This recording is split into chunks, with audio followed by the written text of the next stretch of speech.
Na minha conta, 19, que eu, Paulo, escrevo de próprio punho, eu pagarei, para não dizer que você me deve a própria vida. Amém? Feche sua Bíblia. Não fecha não, desculpa. Continua com a Bíblia aberta aí. A gente vai ler isso aqui, que isso aqui é maravilhoso, isso é gostoso demais. Vamos orar, Pai, em nome de Jesus. Nós estamos aqui reunidos para ouvir a sua palavra por mais uma vez. Eu gostaria de dizer que estamos saciados durante esses 3 dias, mas quanto mais eu te conheço, mais eu quero prosseguir em te conhecer. Foram 3 dias imersos na sua palavra, sentindo a sua presença, tendo respostas do Senhor. E eu creio que agora aqui não será diferente. O Senhor transmitirá a sua palavra para esse povo. E esse povo ouvirá e dela fará menção. Guardará na tábua do seu coração. E eu quero crer, ó Pai, que nós aprenderemos muito aqui hoje. Da graça que o Senhor tem sobre a nossa vida. O favor imerecido. E o amor que o Senhor tem por nós. Então, Pai, em nome de Jesus, eu quero repreender todo o mal que possa tentar roubar a sua palavra aqui hoje.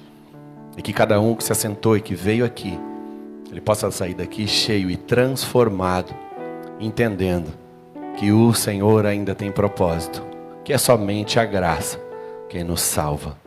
Essa é a oração que eu faço. Eu faço ela em nome de Jesus. Amém.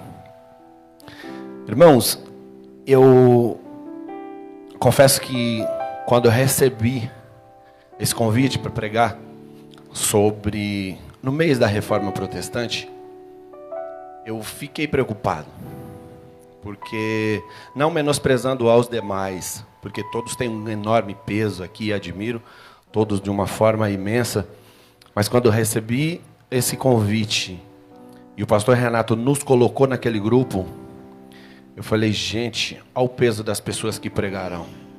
Quem sou eu aqui? Eu costumo dizer que eu sou uma sardinha no meio desse monte de tubarão que tem aqui. Aí o pastor Renato me escolheu. Fui estudar e uma luta para poder estudar. Uma dificuldade tão grande que cada hora uma coisa diferente. Cada hora vem algo para te tirar o foco. E os dias vão passando e você até consegue abrir o livro, mas você não consegue absorver muita coisa. Das correrias do dia a dia, da dificuldade. E eu parei para raciocinar. O pastor Renato, ele me deu a incumbência de pregar sobre a graça. E o que é a graça? É o favor imerecido. Ou seja, Douglas, você não merece. Você não merece, Juscelene. Mas é a graça. E eu, na minha pequenez, eu falei, Senhor, só a graça. É a graça.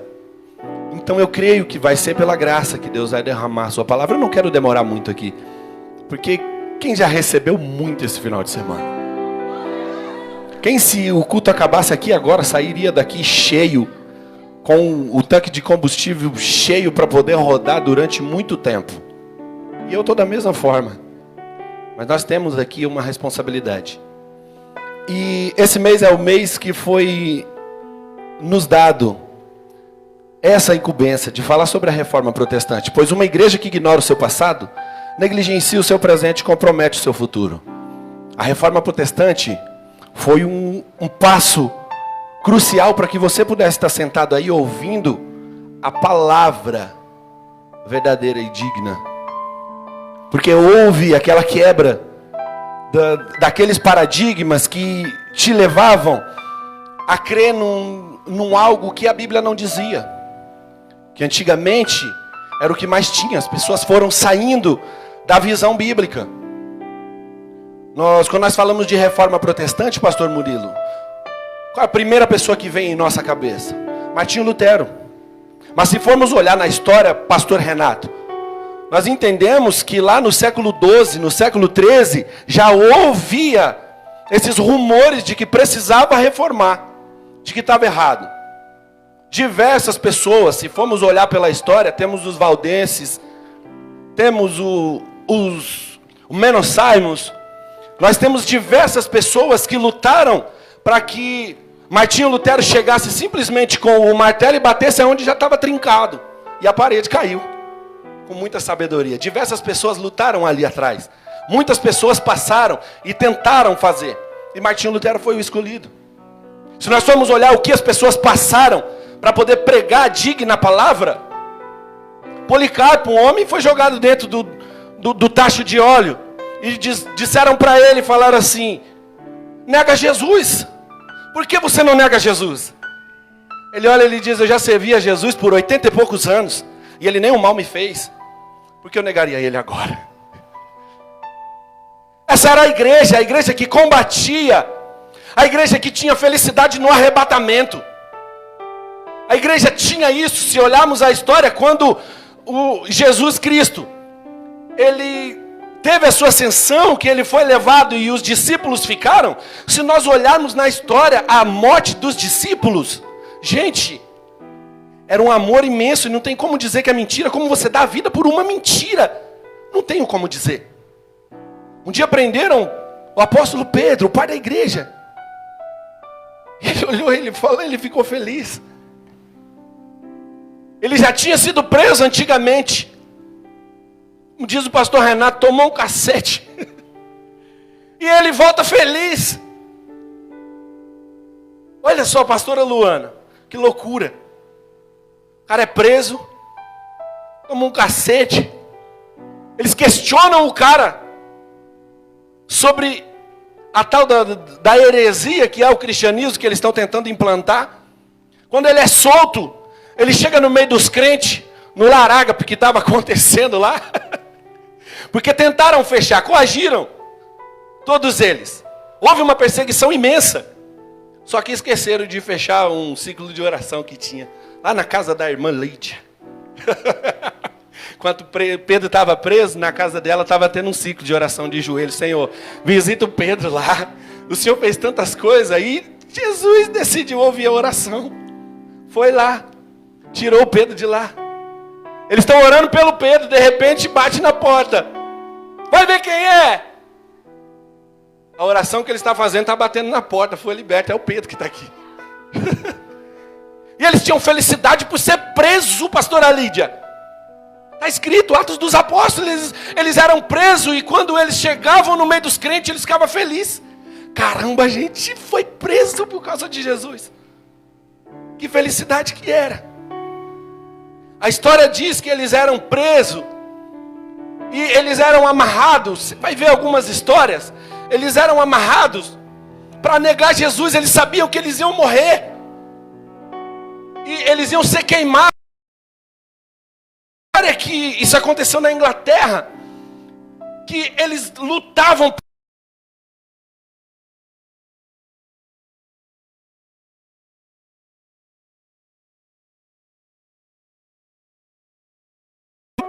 Não, pode deixar que eu vou morrer primeiro.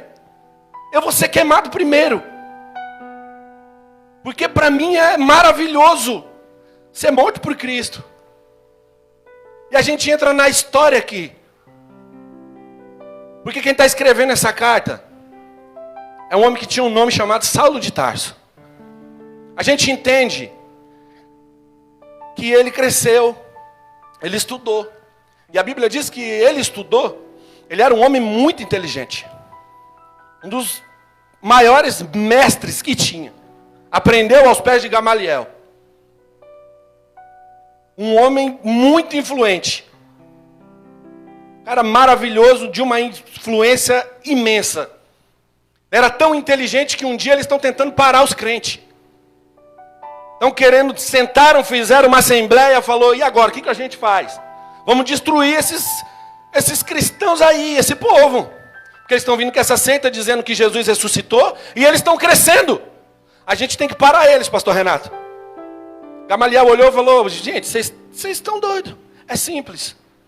Se for de Deus e vocês continuarem lutando, vocês estão lutando contra o próprio Deus. não vai adiantar nada. Vai crescer. Agora, se não for por eles mesmos, rapidinho você já não se tem mais notícia. Fica tranquilo. Essa era a sabedoria de Gamaliel. E Saulo aprendeu aos pés desse homem. A Bíblia diz que Saulo era horrível. Era um homem que ele prendia mesmo. Mas era um homem muito inteligente. Tão inteligente que o próprio Pedro, pai da igreja, quando Paulo escreve algumas cartas, Pedro fala assim: nem eu entendo algumas coisas que Paulo está escrevendo. Porque o homem era muito inteligente. Tinha umas palavras, tipo o pastor Renato, de vez em quando fala, a gente finge que entende, mas a gente não entende nada. E ele ainda fala: eu vou tentar falar difícil. Tem hora que a gente não entende nada que ele está falando. A glória a Deus pela sua vida, pastor. Você é uma bênção. E Paulo era um homem assim, nem Pedro entendia ele. Pedro fala: é difícil de compreender algumas coisas que Paulo escreve. Então às vezes a gente abre a Bíblia, a gente olha lá e fala: ixi, não foi nada aqui, você entendeu? Entendi nada. Muito assim. O pastor Renato está falando, entendeu? Entendemos. Entendi, foi nada. Eu cutuco o irmãozinho aqui e falo: gente, eu sou burro demais. É possível. Outro dia eu estava conversando com o irmão na teologia. Eu falei: cara, eu não sei se é só com você não. Mas será que é porque eu usei muita droga na vida? Mas eu sou muito burro, cara. O pastor às vezes fala um negócio aqui, quando eu viro as costas eu já não consigo lembrar mais o que ele falou. Ele olhou para mim e falou: cara, você me salvou de uma. Aí por quê? Eu achei que era só eu só. Eu achei que era só eu. Mas eu acho que é a droga, porque eu também usei muita droga na vida, ele falou. Falei: então, mano, vamos orar para Jesus abrir nosso entendimento ou vamos ligar para o Bruno, comprar um monte de ômega 3 para ver se a memória volta. Aí voltando aqui, Saulo era um homem assim. Só que a Bíblia diz que ele era um dos maiores perseguidores dos cristãos que tinha, evangelista Alan. Dos maiores. Ele era tão ruim. Vou encurtar a história aqui. Que um dia ele está saindo e eu quero conjecturar aqui. As coisas estão acontecendo. Os cristãos estão crescendo. A seita cristã está crescendo. E eu acredito que a notícia chega até Saulo, evangelista Bruno. Saulo, doutor Saulo, é o seguinte. Sabe aqueles cristãos, aquela seita que a gente expulsou de Jerusalém? Diz que está crescendo lá em Damasco. E ninguém está conseguindo parar. Saulo fala: então é o seguinte, eu vou lá. Sabe o que você faz? Me dá uma carta aí, escrita. Que se eu pegar, eu trago e levo todo mundo preso. Pode deixar comigo. Que eu vou parar esse Jesus dos crentes aí. Fique em paz que é comigo o negócio. E a Bíblia diz que Saulo vai. No caminho de Damasco. Só que crente que ora, a graça alcança. A Bíblia diz que no meio do caminho soberbo, o doutor Paulo, que ele vem tentando parar o Jesus dos crentes, o Jesus dos crentes parou ele. Ele está andando, está em cima do cavalo, o Jesus dos crentes aparece. Ele cai no chão e ele luta com Jesus durante 3 dias. Porque Jesus deixa ele cego ali. E durante 3 dias ele fica cego. Jesus quebra ele ali naquele momento. Falando para ele: quem é você, rapaz? Está achando que você é quem? Você é doutor? É você quem persegue? Eu não vou nem pôr a mão em você. Eu vou mostrar para você quem sou eu. Está cego. E todo mundo que está com você vai só me ouvir, mas não vai me ver. Ele deixa ele ali numa rua chamada direita, em caminho de Damasco, de joelho cego. O homem que era o máximo, está de joelho dobrado, a quem ele estava perseguindo. Jesus destruiu o homem. Aí o que Jesus faz? Vai até a casa de um homem chamado Ananias. Quando ele chega no Ananias, ele fala: Ananias, é o seguinte, vai até Damasco lá, que ali eu deixei Paulo numa rua chamada à direita, eu deixei ele cego. Ananias olha e fala: eu vou nada. O senhor está doido? Estou conjecturando aqui, gente. Você tá doido? Vou não. Dura coisa eu ouvi falar desse cara. Você acha que eu vou lá? Na rua Periquito? Eu ouvi falar do Renilson. Eu ouvi falar desse tal de Boca aí. Vou não. Você acha que eu vou confrontar esse cara? Se eu for lá, ele vai dar um tiro na minha cara. Não vou. Você acha que eu vou lá no Taboão da Serra? Atrás do pagodeiro lá? Não vou nada. Não vou não. Vou lá no Vaz de Lima? Não vou. Se eu for lá, ele coloca dinamite em mim e o homem me explode. O cara explode caixa eletrônico. O que ele vai fazer comigo? Que vou pôr a mão na cara dele? Falar pra ele que ele não é ninguém? Você tá doido? Não vou não. Não vou. Atrás do Marinho? Não vou não. Aquele cara pina os carros lá, meu. Ele vai pinar eu, ele vai fazer de mim um chassi. Não vou nada. Vou lá em Itapecerica pegar aquele traficante lá, aquele usuário de droga, o macumbeiro? Vou nada. Jesus olha para ele e diz, para você ele é isso aí. Você está falando de quem ele era. Você está falando de quem ele era. No meio do caminho eu já encontrei ele. Eu quebrei ele todinho. Isso aí é o que ele era. Eu estou querendo mostrar para você quem ele vai ser. Que para mim ele é um vaso muito valoroso. A minha graça alcançou ele no meio do caminho. Ele está te esperando. Ele está te esperando lá. E a Bíblia diz que Ananias vai. Ele põe a mão. Saulo se transforma, abre os olhos e começa a ver. Só que, essa vai para você, encontrista, que aceitou Jesus. O caminho com Jesus não é só pérola. Não é só pérola. Saulo era ovacionado no meio daqueles que gostariam de perseguir os cristãos. Quando ele vira cristão, que Jesus quebra ele, sabe o que acontece com ele? Seu próprio povo tenta matar ele. O próprio povo tenta matar ele, os dele tenta matar ele. Diz que a perseguição que ele fazia com aqueles, lembra do que você aprendeu? Aquilo que eu planto, tá fraco demais. Aquilo que eu planto, Paulo plantava perseguição. O que aconteceu com ele quando ele se converteu? Foi perseguido. A Bíblia diz que o seu povo vai atrás dele para matar ele. Sabe o que aqueles que ele perseguia fez por ele? Pastora Luana colocou ele dentro de um cesto. Falou, vamos descer esse cara aqui, senão ele vai morrer. Desceu a rapel pelo lado de fora da casa, senão ele seria morto.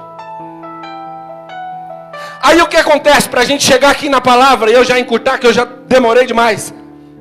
A Bíblia diz que esse homem, ele está em uma viagem e ele vai preso. Está preso em Roma. Está preso aonde?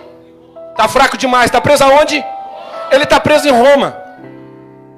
Enquanto ele está preso em Roma, está acontecendo uma outra coisa, que nós acabamos de ler aqui. Ele está preso ali. Está ele com Aristarco lá. Está Lucas com ele. Está Marcos com ele. Está preso. Mas nesse quadro de prisão aqui, tem um outro preso que vai chegar ali. Mas para ele chegar aconteceu algo. Diga comigo, Onésimo. Gente, vocês estão aqui? Diga comigo, Onésimo. Onésimo significa útil. Onésimo é um escravo de Filemão. Ou seja, um trabalhador de Filemão. Filemão morava em Colosso. Colosso era um colossense. Ele tinha uma igreja dentro de casa. Se você lê essa carta, você fica... Eu particularmente, toda vez que eu leio, eu fico extasiado com a graça que é derramada sobre essa carta. Paulo inicia essa carta falando com Filemão, chamando ele de meu amado, meu amigo. Eu sei do valor que você tem. Eu sei do amor que você tem pelas pessoas aí. E quero te dizer, te agradeço pelas suas orações, que por causa das suas orações eu tenho me mantido de pé. É um baita crente, Filemão. E Onésimo é um trabalhador dele, é um escravo dele. Só que ele vive lá dentro, ele está lá dentro. Mas um dia ele resolve sair fora. Fala, eu vou embora. Só que ludibriado o coração dele, eu acredito que ele começa a ter umas concupiscências naquelas coisas. Eu trabalhei tanto aqui, eu vou embora? Eu vou levar nada? Não. E se eu for embora, eu vou para onde? Para onde que eu vou? Eu já sei, eu vou para Roma. Eu vou para Roma, que aqui em Colossos não tem nada. Roma, uma das maiores cidades que existia, grande, a economia maravilhosa.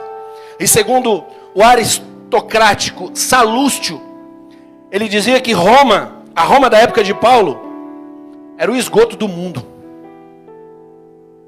Só que para muitos eles tinham aqueles olhos ludibriados na grande Roma, na grandeza de Roma. Então Onésimo cria dentro do seu coração o desejo de ir para Roma. Eu falei, eu vou para Roma. Então eu vou embora, não vou ficar aqui. Ele rouba Filemão e ele vai embora. Só que naquele tempo, se um escravo rouba ou ele foge, se ele é capturado, ele tinha o direito, o dono tinha o direito de matar ele, quebrar as pernas dele, aferroar ele, marcar ele com fogo, para mostrar que ele era um servo fujão, um desobediente. Então ele sabia do que o esperava. Então ele resolve fugir da realidade. Ele resolve fugir de quem ele é. Falei, eu vou embora. Eu vou entrar numa fuga. E eu quero trazer para os dias de hoje isso. Quantas pessoas estão aqui, estão em fuga também da sua própria realidade, tentando fugir daquilo que tanto te assola, tentando fugir daquilo que tanto comprime o seu coração. Só que são rebeldes, quer fazer as coisas do seu jeito. Então como Jonas, pastor, Deus deu uma ordem para Jonas ir. Aí Jonas falou, tá bom, você me deu uma ordem, mas eu não vou. Tá, você quer ir do seu jeito, então vai. Tá dando certo, né? Pode ir.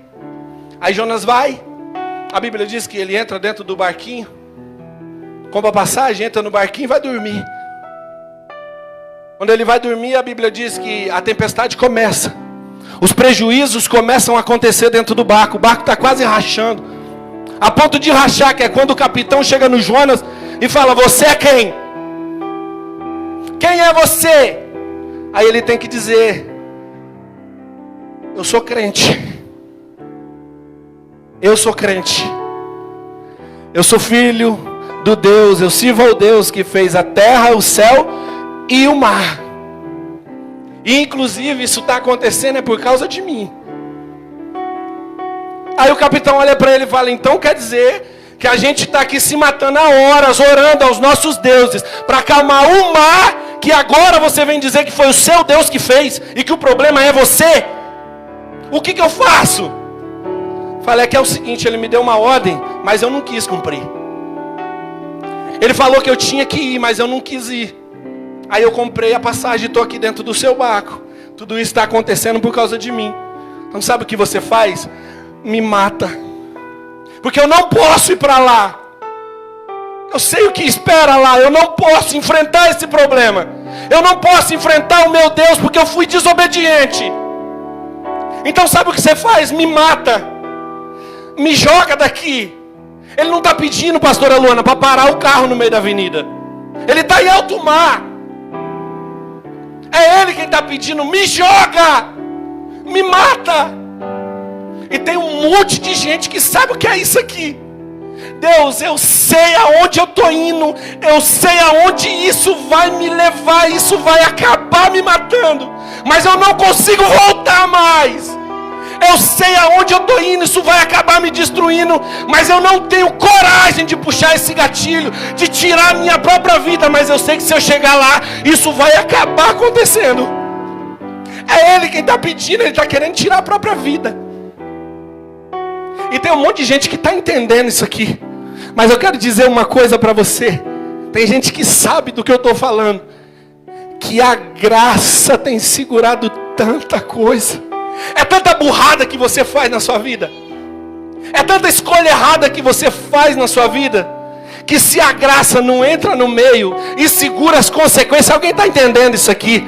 Tem muita gente que está entendendo isso aqui, que as decisões que eu estou tomando, se não é a graça, eu não sei o que está acontecendo, mas eu quero dizer para você que a graça preparou essa noite para dar livramento na sua vida aqui hoje. A graça preparou essa noite para mostrar para você que ainda há uma saída.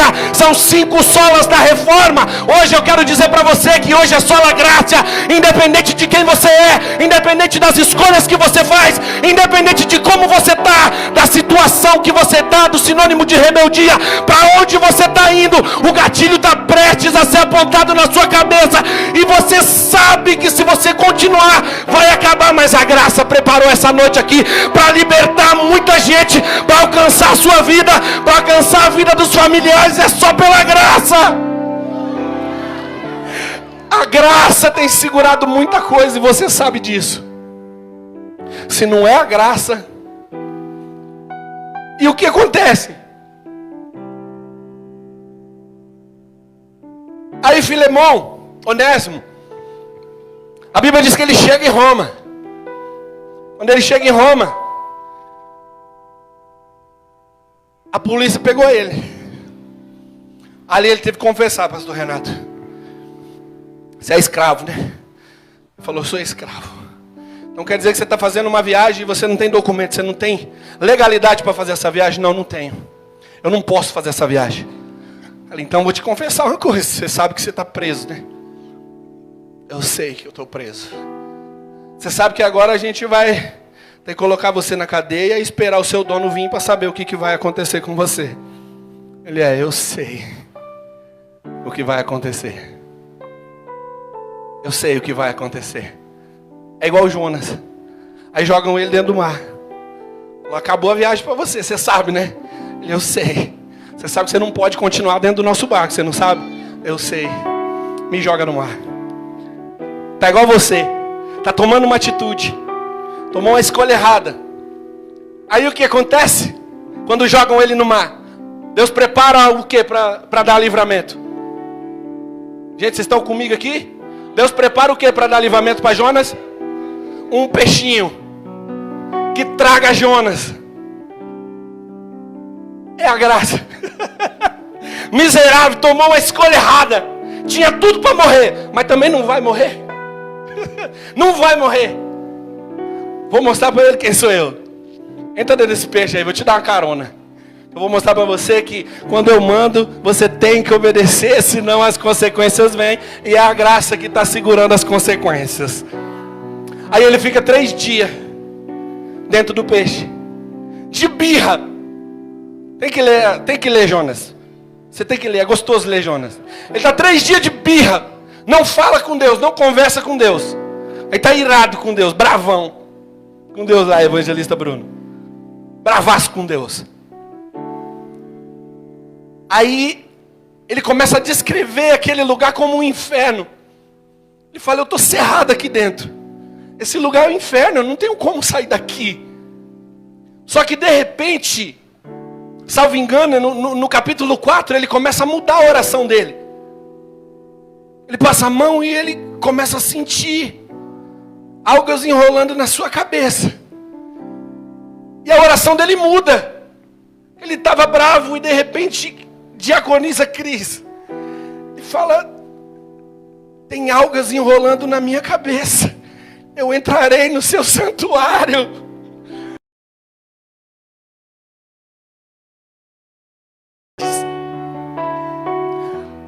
A graça de Deus alcançando ele ali, porque aquilo ali é um sinal, evangelista Marinho. E qual é o sinal? O peixe comeu, pastor Renato. Porque tem hora... É só um pouquinho de inteligência e basta. E você já arrancava essa birra de dentro do seu coração aí. E você começava a dizer para o Senhor, Senhor, se eu estou vivo hoje nessa situação é porque o Senhor está me sustentando. Se eu estou vivo hoje é porque...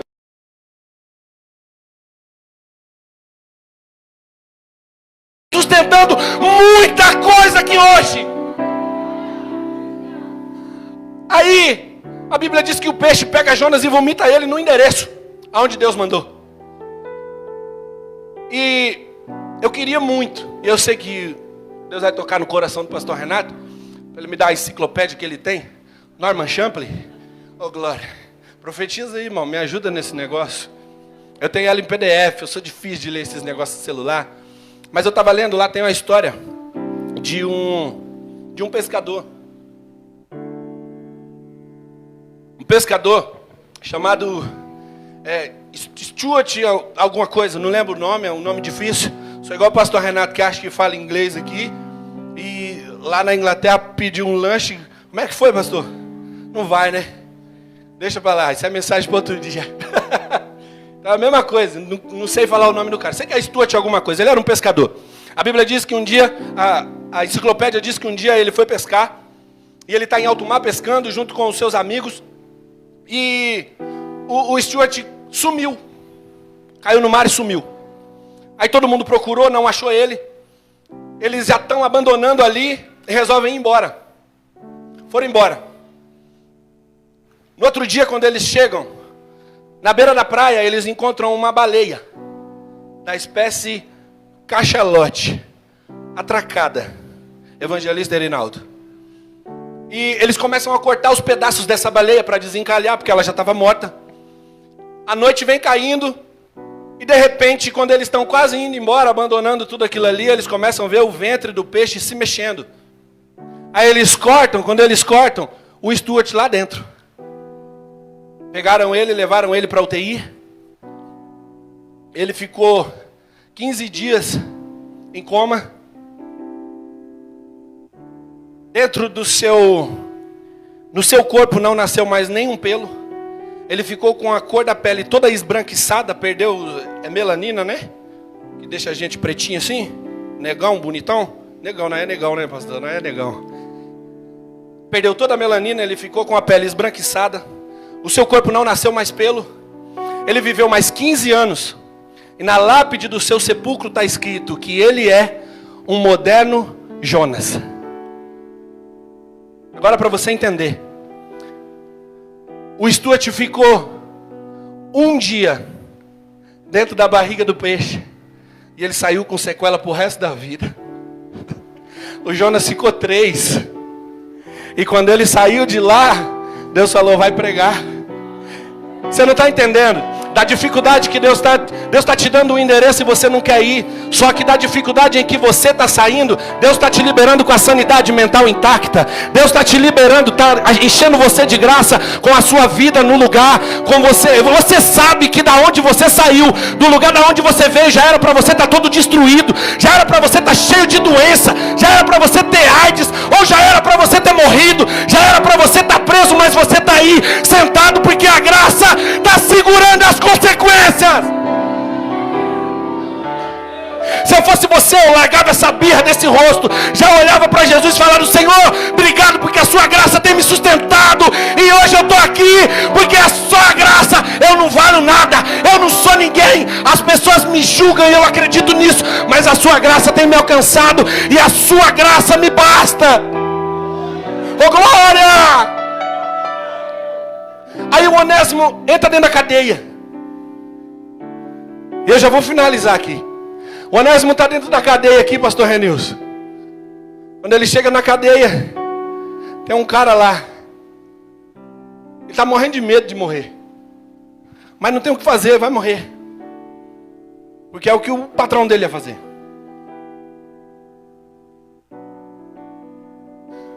Quando ele chega na cadeia, a pastora Lídia, ele encontra um homem chamado Saulo, que àquela altura ele já tinha o nome de Paulo. Ele tinha sido mudado. Já chamavam ele de Paulo de Tarso. E ele começa a conversar. Acredito eu assim. Porque Paulo não ia conhecer a história dele sem conversar. Ele começa a conversar. E aí, cara? Você está aqui por quê?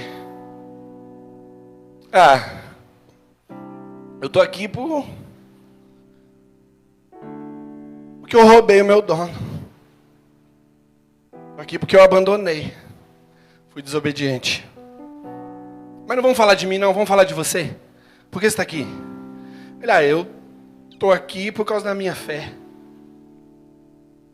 Como assim você está aqui por causa da sua fé? É porque eu sou cristão. Eu sou crente. E me prenderam por isso. Fui preso por isso. E qual que é? Tá de brincadeira? Crente preso. Crente não pode fazer coisa errada. Tá preso porque fez coisa errada. Esse é o pensamento, sim ou não? Não é que o cara é crente e vai preso.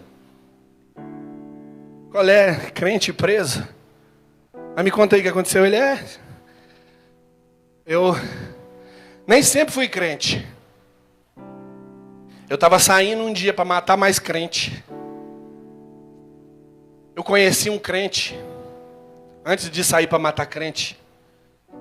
E era um culto poderoso. Eu estava num culto maravilhoso.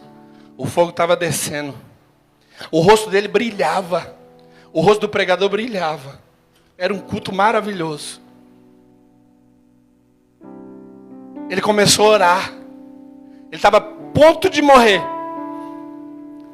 E ele a ponto de morrer, evangelista Alan. Ele olha e ele diz assim: Senhor, perdoa, eles não sabem o que ele está fazendo. Mas aquilo ali não me comoveu, não. Eu saí dali. Estou indo embora, caminho de Damasco, a ponto de pegar e matar mais crente. Até que no meio do caminho, o Jesus do crente decidiu ouvir a oração do crente. Mas Deus responde a oração de quem já morreu, sim. Deus honra a memória do justo. Deus honra a memória do justo. Ele morreu, mas Jesus ouviu a oração e no meio do caminho, ele falou, não, eu vou ter que ouvir a oração. Tem que perdoar, porque ele não sabe o que está fazendo. Então vou pegar o Paulo lá. Você não sabe o que muita gente tem orado por você. Porque você está aqui, eu sou fruto de oração. E Deus honra a memória de muita gente. Tem coisa que você ora hoje, que talvez você nunca vai nem ver o fruto. Talvez Deus nunca vai responder com você em vida. Mas a sua geração vai colher aquilo que você está orando. Tem coisa que você planta hoje também, que a sua geração vai colher futuramente. E ele foi preso. E Paulo foi preso por diversas vezes. Ixi, naufrágio? Andando de barco? Foi 3. Tive que descer a rapel porque eles queriam me matar, meu próprio povo. Estava pregando, a cobra mordeu. Uma cobra me mordeu. Pensaram que eu ia morrer. A cobra que morreu. Ixi, aconteceu tanta coisa. Estou pregando aqui, falando mais do que o Rodrigo. Ele devia estar pregando umas 12, 20 horas, Paulo, aquele dia. Estou pregando, de repente o menino cai da janela, morre lá embaixo. Todo mundo desesperado, eu doido para pregar mais. Desci lá, só coloquei a mão nele, falei, levanta aí. Tá vivo? Tô. Então vamos que eu vou pregar mais. Eu vou falar mais. Mas nem meu povo não queria. Até os próprios crentes não queriam saber de mim. Teve gente que estava do meu lado e me abandonou. Teve gente que eu confiei tanto, que no dia que eu estava sendo julgado, ali não estava, me deixaram sozinho. E talvez daqui eu não saia mais. Talvez eu morra aqui. Aí eu imagino que Onésimo começa a olhar e fala, gente, eu estou aqui com medo de morrer pelo meu dono. Esse cara, olha a vida desse cara, ele não fez nada. Ele só está pregando. E eu estou com medo de morrer. Não está certo esse negócio. Eu imagino que Paulo olha para ele e fala assim, a gente está conversando aqui há tanto tempo, e eu nem te perguntei, olha a graça entrando, ó. Qual o nome do seu dono? É Filemão. Hã? Qual é? É Filemão. Não, pera. Filemão? Filemão da Áfia? Filemão do Arquipo? Lá de Colossos? Que os irmãos têm faz um culto dentro da casa dele? Tem uma igreja dentro da casa dele? Ele é. Onésimo. Hoje é seu dia de sorte, neguinho. Tá nem ligado. Tem a meia dúzia que entendeu o negócio aqui. Hoje é seu dia de sorte, filho. Filemão é meu amigo. Meu amigo pessoal íntimo. Quer dizer que eu saí de lá da casa do cara para cair na mão do melhor amigo do meu dono. Vou morrer mais cedo. Fala, você não está entendendo, neguinho. Eu vou te livrar dessa. Paulo começa a conversar com ele. Paulo conversa com ele, evangelista Alan. A história dele muda através de uma conversa. A história dele começa a mudar, que ele começa a entender quem é Jesus. Agora eu quero que você entenda uma coisa. Quem era Onésimo? Você consegue ver que Onésimo estava do lado de um baita crente. Um imenso de um crente. Ele trabalhava para a igreja. Ele morava dentro da igreja, pastor Renato. Porque ele era escravo na casa de Filemão. E na casa de Filemão tinha culto, tinha uma igreja lá. Então automaticamente ele trabalhava para a igreja. Mas ele não conhecia o dono da igreja. Ele não tinha contato com o Cristo, que era o dono da igreja. Ele não tinha contato com o provedor da graça. Ele não conhecia Cristo. E nós levamos diversos encontristas aqui que a maioria deles disseram que conhecem a Cristo e estão em comunhão. Deixa eu falar uma coisa para você. Eu já preguei isso aqui uma vez. Nem todo mundo que trabalha se relaciona. Não é porque o cara trabalha muito dentro da igreja que ele está relacionando com Deus. Porque tem muita gente que é boa para trabalhar, mas não ora. Tem muita gente que trabalha duro, mas não jejua. Tem muita gente que trabalha duro, mas não larga o pecado. Tem muita gente que vive de testemunho e aparência dentro da igreja, mas dentro de casa arrebenta com a mulher, arrebenta com o filho, arrebenta com o futuro da família e chega dentro da igreja, glória a Deus e aleluia. Nem todo olhava para o pai dele, mas ele não tinha relacionamento, tanto que quando ele chegou para o pai, ele chegou para questionar. Ou seja, o Senhor nunca viu desejo em mim de fazer um churrasco também como o Senhor fez para o meu irmão. O que o pai responde? Filho, você está aqui dentro há tanto tempo, tudo isso aqui é seu. Ou seja, não tinha relacionamento com o pai.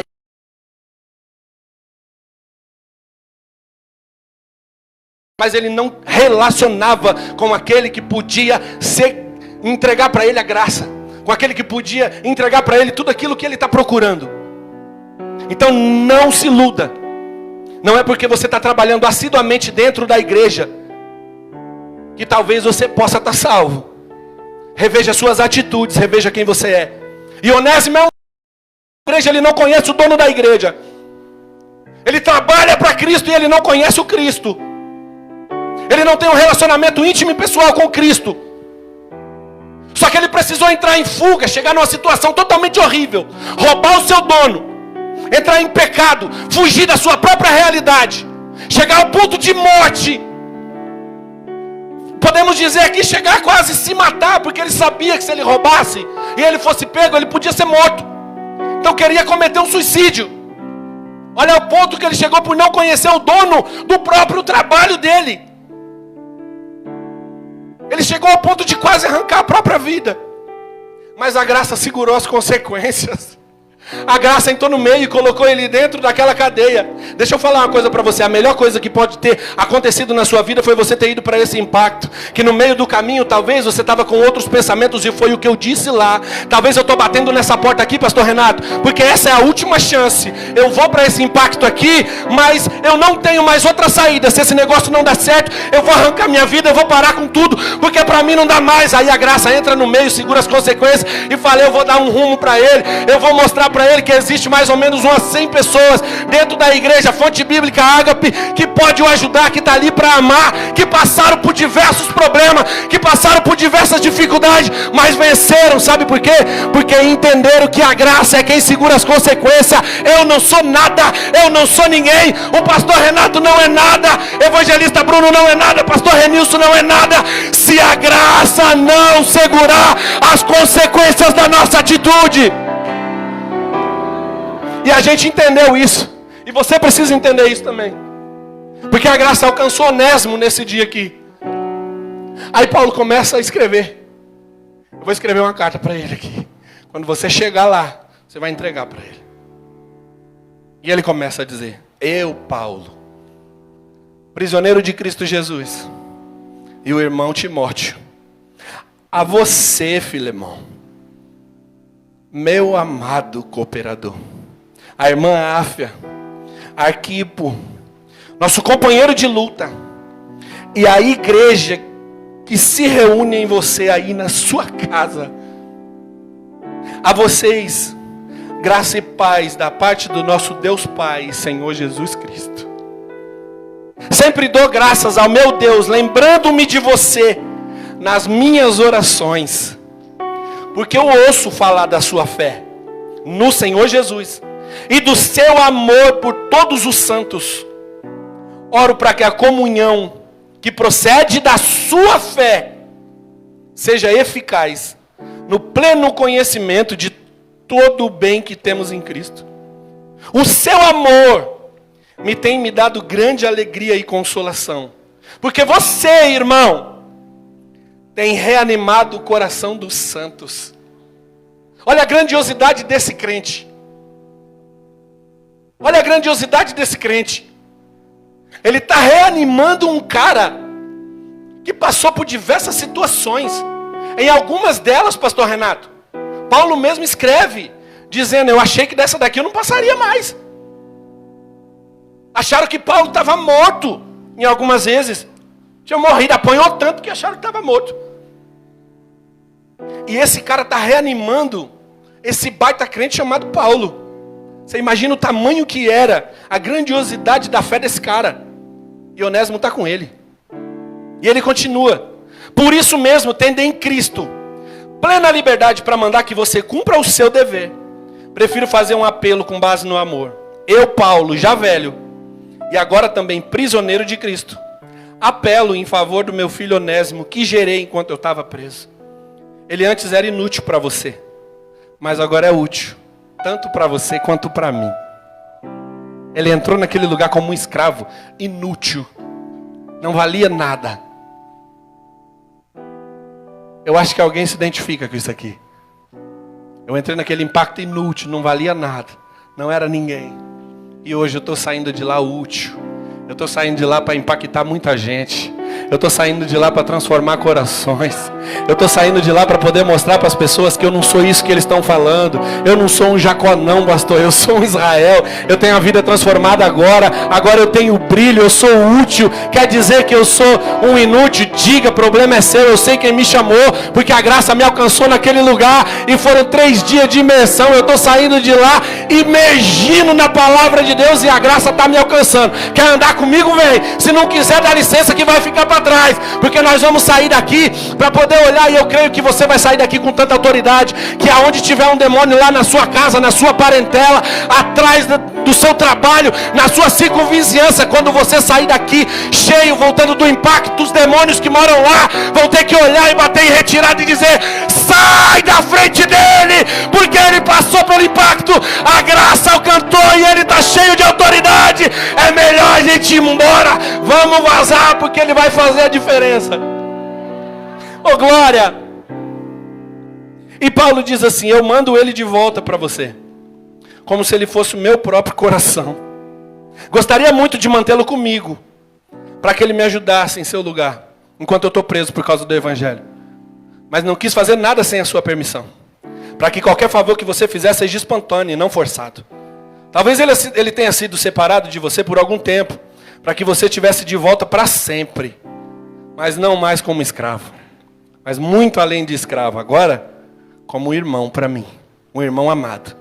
Para mim ele é um irmão muito amado, e ainda mais para você, tanto como pessoa, como cristão. Assim, se você considera companheiro na fé, receba como se estivesse recebendo a mim. E se ele te prejudicou, ou deve alguma coisa a você, ponha na minha conta, porque eu, Paulo, escrevo de próprio punho que pagarei. Para não dizer que você me deve a própria vida. Eu gostaria de receber de você algum benefício por estarmos no Senhor. Reanime o meu coração em Cristo. E escrevo isso, certo de que você me obedecerá. E sabendo que farás ainda muito mais do que eu lhe peço. Oh glória. Você coloca de pé.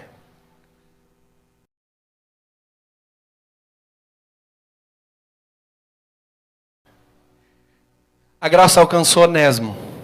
Quantos Onésimo tem aqui nessa noite? Que a graça alcançou. Foi alcançado pela graça no meio do caminho. A melhor coisa que aconteceu para Onésimo foi aquela fuga ter dado errado. Porque se aquela fuga dar certo, hoje ele estaria morto e nós não estaríamos falando dele. Mas como aquela fuga deu errado, no meio do caminho Jesus freou e mostrou para ele que é a graça quem segura as consequências. A melhor coisa que aconteceu na sua vida foi essa fuga que você está dando aí, ter dado errado. A melhor coisa que te aconteceu na sua vida foi você ter encontrado esse bando de doido aqui e ter ido para o Impacto Ágape. dizendo para Jesus que só Ele cura, que só Ele graça, e que você já está esperando Ele voltar com vestes brancas. A melhor coisa que aconteceu foi essa fuga interna dentro de você ter dado errado. E hoje você está aqui porque a graça tem te alcançado. Martinho Lutero foi um protestante imenso. E ele fez a diferença. Eu acredito que você fará muito mais do que nós estamos pedindo aqui, do que nós te pedimos durante esses dias aqui. Eu sei que você vai sair daqui transformado, você vai sair daqui mudado. E eu quero engolir aquilo que eu disse para vocês. Eu quero ver todos firme, forte, constante. E um dia chegar para a gente e dizer assim: cara, hoje eu sou um pastor. Hoje eu sou uma pastora. Eu tenho uma igreja lá. Mas eu passei nesse trabalho aí e mudou minha história.